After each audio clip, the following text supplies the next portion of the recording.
Bitterroot Valley, Montana Territory, October 1888.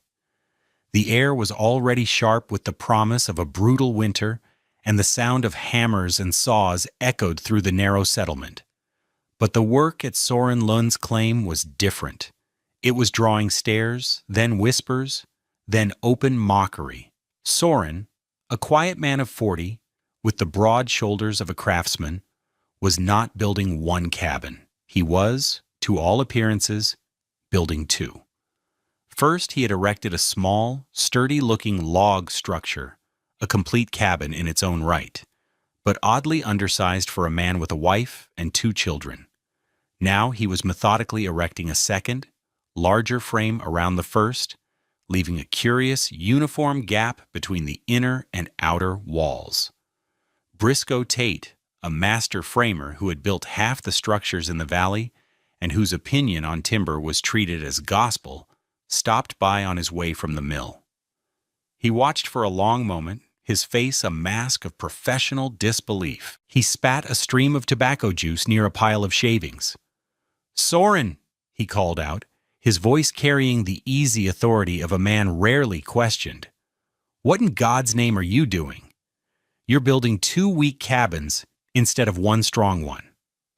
Soren Lund paused, sighting down a post before setting it.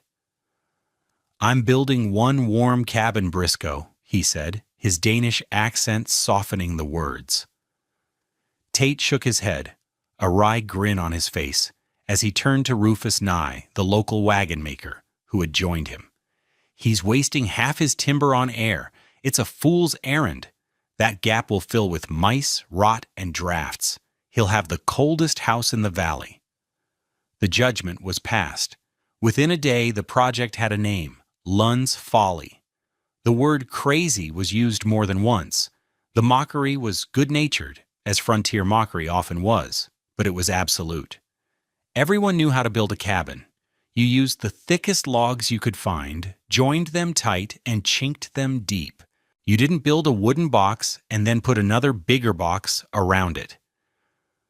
What did this quiet Danish shipwright, Montebichet, a man who knew more about keeping water out than keeping heat in, understand about the physics of dead air that a master framer with 2 decades of frontier experience had completely missed? If you want to understand the simple, ascend the simple, powerful secret of thermal insulation that our ancestors knew, a secret that modern building science has only recently rediscovered, hit that subscribe button. I promise, by the end of this story, you'll look at the walls of your own home in a completely new way. We read every comment, so let us know where in the world you're watching from. The answer to Briscoe Tate's question wasn't found in the forests of Montana, but in the frigid, windswept shipyards of Esbjerg, Denmark. Soren Lund was not a cabin builder. He was a shipwright, apprenticed at 14 to a master who built fishing trawlers destined for the brutal waters of the North Atlantic. He didn't think in terms of walls. He thought in terms of hulls. He knew that a ship's greatest enemy, after a rogue wave, was the insidious, life-sapping cold that radiated from the sea. He had spent his youth learning how to seal a space, how to make a join not just strong, but impermeable. He knew that the most precious cargo a ship carried was the warmth of the men inside it. He understood that a thin layer of trapped, unmoving air between an inner and outer hull could mean the difference between a tolerable voyage and a fatal one. He had come to Montana in 1887 with his wife Thyra and their 2 small children, 8-year-old Axel and 6-year-old Freya. The promise was land, a piece of the world to call their own, away from the crowded ports of the old country. They had purchased a claim with a small, existing cabin, built in the standard frontier style, single-wall construction with 10-inch pine logs, mud and moss chinking, and a single stone fireplace. It looked sturdy. It looked like a home. Then their first winter arrived. It was a trial by freezing. The cabin, which had seemed so robust in the mild autumn, became a sieve for the cold. Soren watched with a craftsman's quiet fury as the home failed in every conceivable way. He would stoke the iron stove until it glowed cherry red, creating a 10-foot circle of oppressive heat, while just outside that circle, the temperature plummeted. Thyra would place a bucket of water for the morning just 6 feet from the stove. By dawn, it would be skinned with a half-inch of ice. Frost grew in crystalline ferns on the nail heads that pierced the roof boards. The family slept in coats and hats, buried under every blanket they owned. Little Freya was sick for a month with a deep, rattling cough. Axel's hands were perpetually raw and chapped. Soren watched his wife patiently, endlessly, stuffing scraps of wool and cloth into the ever-opening gaps in the chinking as the green logs shrank in the dry, frigid air. He had built vessels that kept men alive in the teeth of an Arctic gale, yet he lived in a house that couldn't hold warmth against a still Montana night. He made a quiet vow to himself, not with anger, but with the cold resolve of a man facing a technical problem. Never again. The failure of that first cabin was not due to poor workmanship. It was a failure of physics. The conventional wisdom of the frontier was built on a partial understanding of the problem. The settlers prized mass. A thick log wall felt strong, permanent, and secure. It could stop a bullet, a bear, or a blizzard's gale-force wind, but it could not, by its very nature, stop the silent, invisible transfer of heat. The attack came from 3 directions at once. The first was conduction. Heat is energy, and it naturally flows through solid objects from a warmer area to a colder one. A log, for all its thickness, is a solid object. The heat from the stove warmed the interior surface of the log wall, and that heat energy was conducted, molecule by molecule, straight through the wood to the frozen exterior, where it was lost to the outside world. A 12-inch pine log has an R value, a measure of thermal resistance of about 15.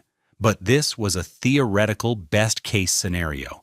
Every knot, every crack, and especially the corners where logs were joined, created thermal bridges, superhighways, for heat to escape. The second enemy was convection. This was the enemy Soren knew best. Air, when heated, expands, becomes less dense, and rises. When it cools, it contracts, becomes denser, and sinks. Inside the cabin, a relentless cycle was at work. The stove heated the air, which rose to the ceiling. There, it made contact with the cold roof boards and the upper logs of the walls, instantly chilling it. This cold, heavy air then sank back to the floor, creating a constant, imperceptible, and sometimes very perceptible, draft. It was this convective loop that made the cabin floor so frigid that the children couldn't play on it. It was fed by every tiny gap in the building's envelope. Air whistled through cracks in the chinking, around the ill-fitting door, and through the sashes of the single-pane window. These weren't just drafts, they were open wounds, bleeding the precious heat of the cabin into the wilderness. The third, and perhaps most insidious enemy, was radiation. Every warm object, including a human body, radiates heat in the form of infrared energy. In a well-insulated room, the walls are close to the same temperature as the air, and they radiate heat back, creating a feeling of comfort. But in a standard log cabin, the interior surface of the walls was often only a few degrees warmer than the outside temperature. These cold walls acted like black holes for radiant energy, sucking the warmth directly from the bodies of the people inside.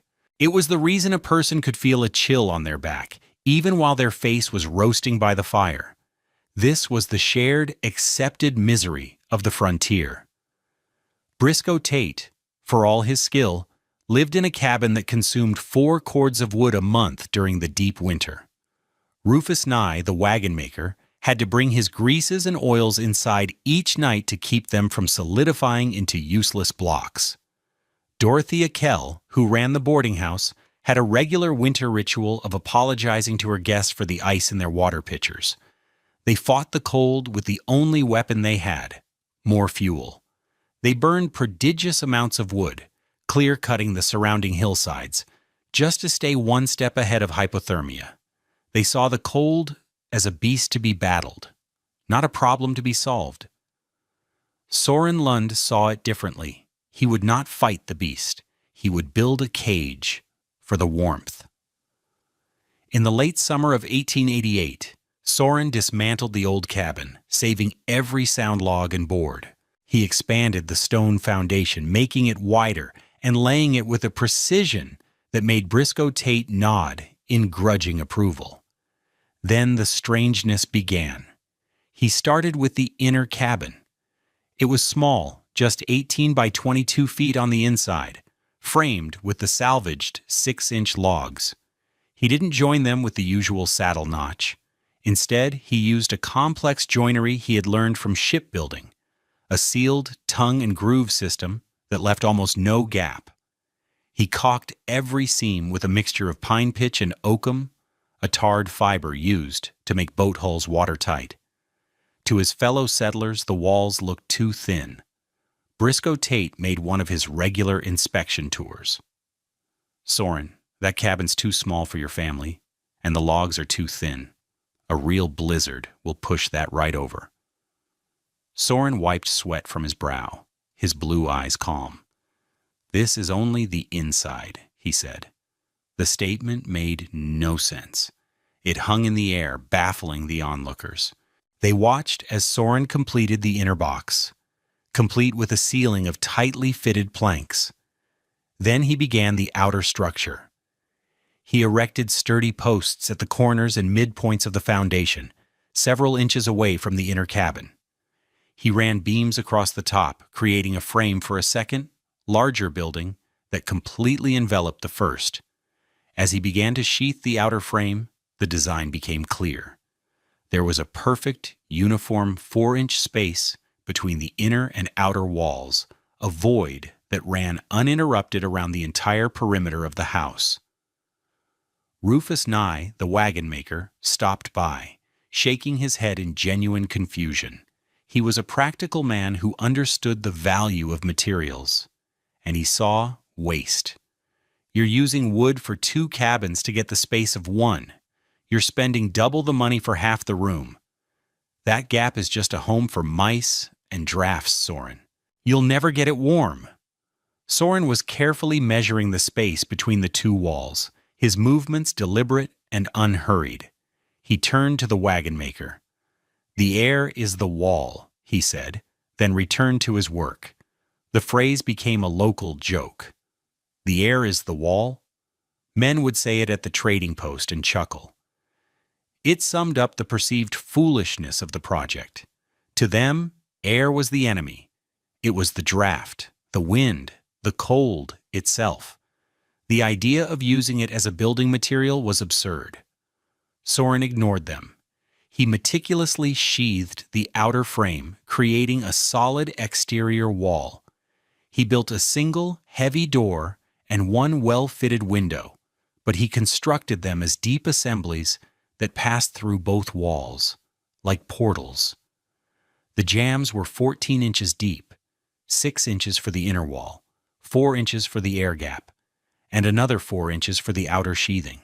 He insulated the space above the inner ceiling, between the 2 roof lines, packing it a foot deep with sawdust and wood shavings he got for free from the sawmill.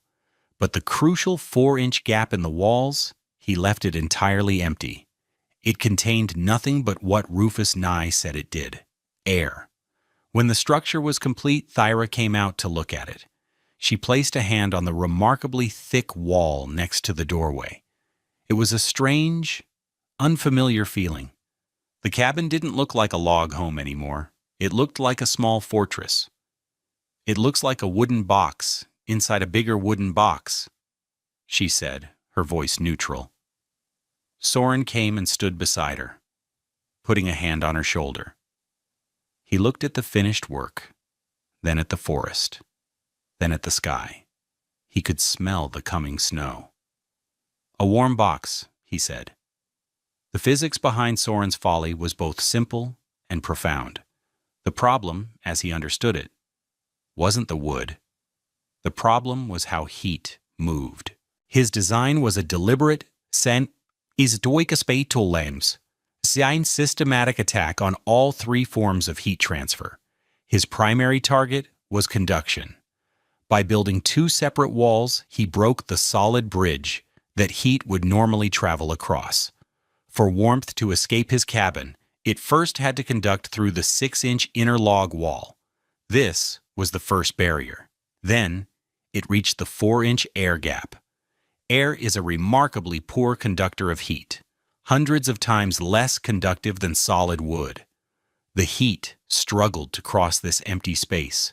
If it succeeded, it then encountered the outer wall, another barrier it had to conduct through before finally escaping. He had replaced a single, easily traveled road for heat, with a difficult multi-stage journey with a massive roadblock in the middle. But simply having an air gap was not enough. Soren's deep understanding, born from his shipbuilding trade, was of the critical importance of stopping convection. If the air within the gap was allowed to move, it would become a heat engine in reverse.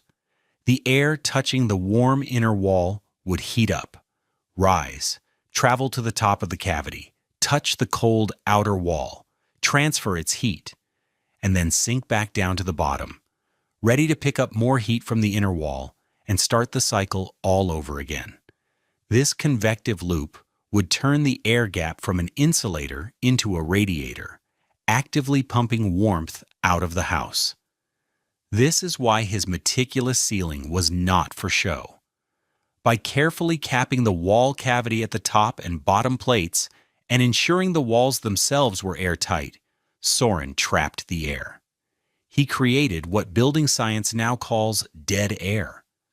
Since the air could not circulate, it could only transfer heat by the slow, inefficient process of conduction. This was the secret. The stillness of the air was everything. It was the same principle that gives a wool sweater its warmth. It's not the fibers themselves, but the millions of tiny pockets of trapped, still air between them that do the insulating. Finally, his design defeated radiation. Because the inner wall was so well insulated from the outside cold, its interior surface stayed much, much warmer than the wall of a conventional cabin. Instead of being a cold surface that leached radiant heat from his family's bodies, it became a warm surface that was close to the ambient temperature of the room. It radiated warmth back at them, creating a profound sense of comfort that had nothing to do with the air temperature alone. It was the difference between standing near a block of ice and standing near a warm stone. The numbers told the story. Briscoe Tate's magnificent 12-inch log walls had a theoretical R value of about 15. Soren's inner 6-inch wall was about R 7.5, and his outer wall was about R 4 since it was framed sheathing, not solid log. But the 4-inch gap of still dead air between them added an R value of nearly R 4 by itself. His total wall system had a calculated R value of over R 15, slightly better than Tate's. But this calculation missed the real genius. By eliminating almost all air infiltration, drafts, and thermal bridging, Soren's cabin performed as if it had an R value of R 25 or higher. It was a system where the whole was far greater than the sum of its parts. It was, in effect, a 60% improvement in thermal performance achieved with a design that everyone else had dismissed as madness. That winter, the winter of 1888 to 89, came in like a hammer. It would be remembered across the territory as the Great White Siege. The snows started in early November and did not stop. By January, a cold, dry Arctic air mass settled over the mountains and refused to leave. For 2 weeks straight, the temperature at the settlement never rose above zero, and at night it plunged to minus 30 degrees Fahrenheit, sometimes colder. It was the kind of cold that found every weakness, that tested every structure and every living thing to its breaking point. For the residents of the Bitterroot Valley, it was a time of grim survival. At Briscoe Tate's cabin, considered one of the best built in the region, the fight was constant. The extreme cold shrank the logs further, and the chinking, now frozen solid as rock, cracked and pulled away. Tate spent his days re-stuffing the gaps, his breath freezing in clouds around him. They burned through 5 cords of wood in the month of January alone. The family abandoned the upstairs loft and lived entirely in the main room, huddled in a tight circle around the roaring stove. The story was the same across the settlement. Rufus Nye's wife came down with a severe case of pneumonia. Her illness worsened by the inescapable chill in their home. At Dorothea Kell's boarding house, the situation was dire. She had to close the entire upper floor after the water in the washstand pitchers froze solid, cracking the thick ceramic. Her guests slept in their coats, and her fuel bills were ruinous. The accepted misery of winter had become an active, life-threatening siege. But at Lund's Folly, a different reality was unfolding. Inside the cabin within a cabin, there was peace. Soren kept his small, efficient stove burning low and steady. With a single load of wood, he could easily maintain a stable temperature of 65 degrees Fahrenheit throughout the entire space. There were no cold spots, no drafts. Thyra baked bread on a table near the wall, and the dough rose perfectly. The children, Axel and Freya, played on the wooden floor in their woolen socks, their laughter echoing in the warm, still air. The most telling evidence was the morning routine. Soren would bank the fire with ash before bed around 10 o'clock. When the family woke at 6 the next morning, even after a night of minus 30 degrees Fahrenheit temperatures outside, the cabin would still be 55 degrees Fahrenheit. The fire was easy to restart from the hot coals. The water bucket in the corner never even formed a skin of ice. While his neighbors were waging a desperate hour-by-hour battle for warmth, Soren Lund's family was simply living. He used just over 1 cord of wood for the entire brutal month of January. The contrast was not just visible, it was quantifiable, and the numbers were staggering. Winter had stopped being a siege and had become simply weather. The breaking point for Briscoe Tate came on the coldest night of the year. The thermometer outside the general store read minus 32 degrees Fahrenheit. The air was so cold it hurt to breathe. Inside his own home, despite a roaring fire, the walls radiated a palpable cold, and his children were shivering under a mountain of blankets. His pride, a formidable structure in its own right, finally cracked under the weight of his family's misery. He bundled himself in 3 layers of wool and walked the 100 yards through the deep, squeaking snow to Soren Lund's place. He saw the single plume of smoke rising from Soren's chimney. It was thin and lazy, not the thick, panicked column of smoke belching from his own chimney. He knocked on the heavy door. When Soren opened it, the first thing that struck Tate was not a blast of heat, but a wave of stable, gentle warmth. It wasn't the scorching, temporary heat of an overstoked fire. It was the deep, pervasive warmth of a place that was inherently warm, not just momentarily heated. He stepped inside, and the absence of drafts was shocking.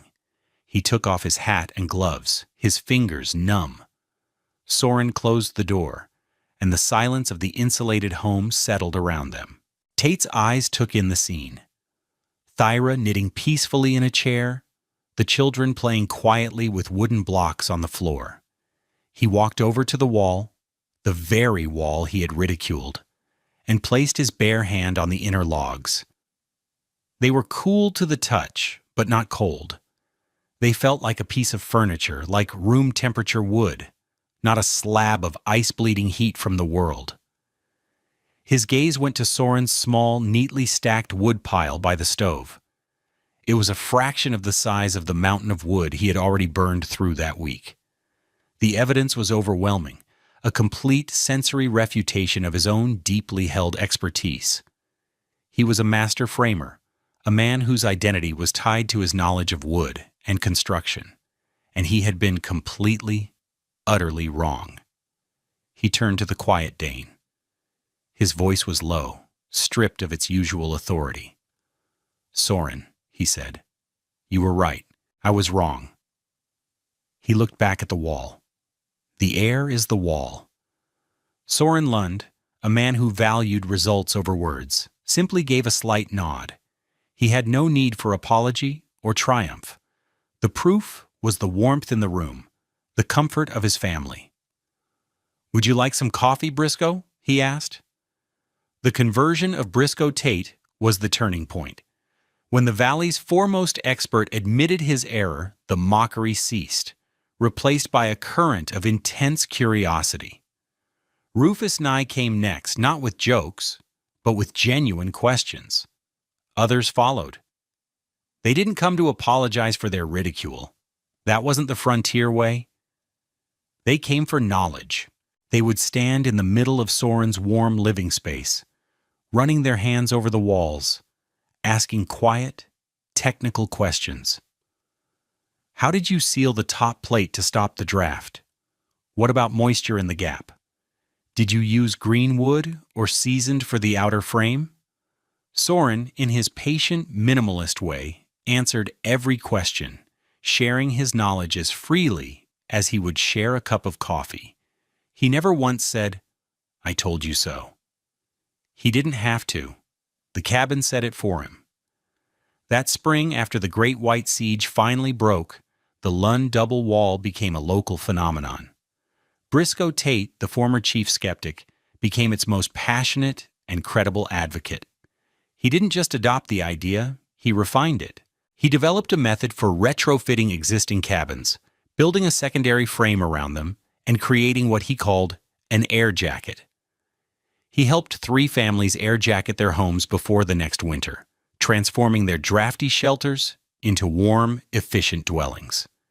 He would explain the principle to anyone who would listen, using Soren's exact words. "You see, the air is the wall, but it has to be still."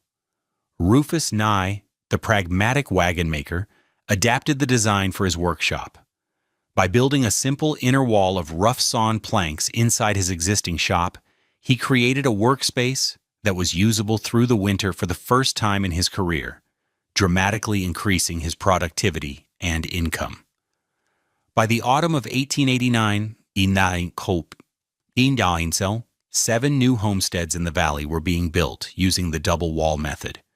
The initial cost was about 20% higher in materials and labor, a significant sum for cash-strapped settlers. But the return on investment was staggering, a documented savings of over 60% in firewood, year after year. On the frontier, that was not just a matter of comfort, it was a matter of solvency and survival. The math was undeniable. The folly had become the standard.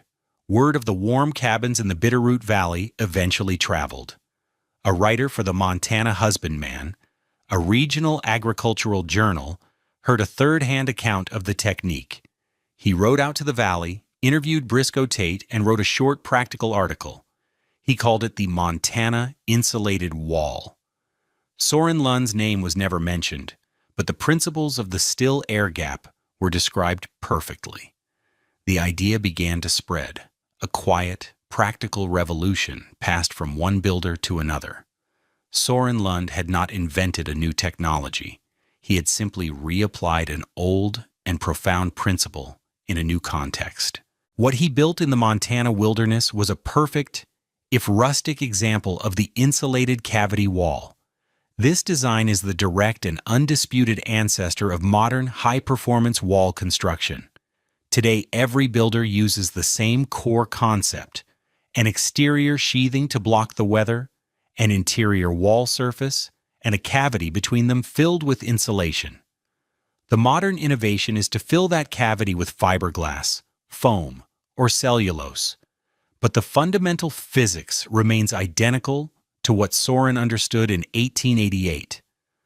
The goal is to create pockets of trapped, still air. Modern building science has rigorously confirmed the performance of his design. Computer models show that a properly sealed 4-inch air gap, combined with the elimination of thermal bridging and air infiltration, would have resulted in a home that was dramatically more efficient than its contemporaries. His folly wasn't primitive. It was a century ahead of its time, a brilliant piece of engineering disguised as a simple cabin. The high, cold valleys of the Montana frontier were unforgiving environments. They did not reward credentials, loud opinions, or stubborn adherence to tradition. They rewarded what worked. Briscoe Tate was a master builder, but his mastery was confined to the known world. Soren Lund was an outsider, a craftsman from a different discipline, who saw the problem not as a failure of mass, but as a failure of design. He never sought recognition or validation. He was driven by a simpler, more powerful motive: the quiet, desperate need to keep his family warm. His confidence wasn't arrogance, it was the earned certainty of a man who deeply understood physical principles. The story of Lund's folly is a powerful reminder that true innovation often looks like madness to those who are most invested in the old way of doing things. It's a testament to the power of interdisciplinary thinking, of applying knowledge from one field to solve a problem in another. And it illustrates how real wisdom spreads in a practical world, not through argument or persuasion, but through the undeniable evidence of a neighbor stepping out of a -32-degree night and into a warm, comfortable home. If this story of quiet genius and earned vindication resonated with you, please take a moment to like this video and subscribe to our channel. It tells the algorithm that this kind of history matters, and it helps us continue to bring these forgotten stories to light. Let us know in the comments, what's the most clever old-world solution to a modern problem that you've ever come across? Stay tuned for our next video, where we'll explore how a simple buried pipe system could keep a root cellar cool through the hottest summer months, using nothing but the Earth's constant temperature. The content of this video is for educational and storytelling purposes, presenting historically inspired reconstructions.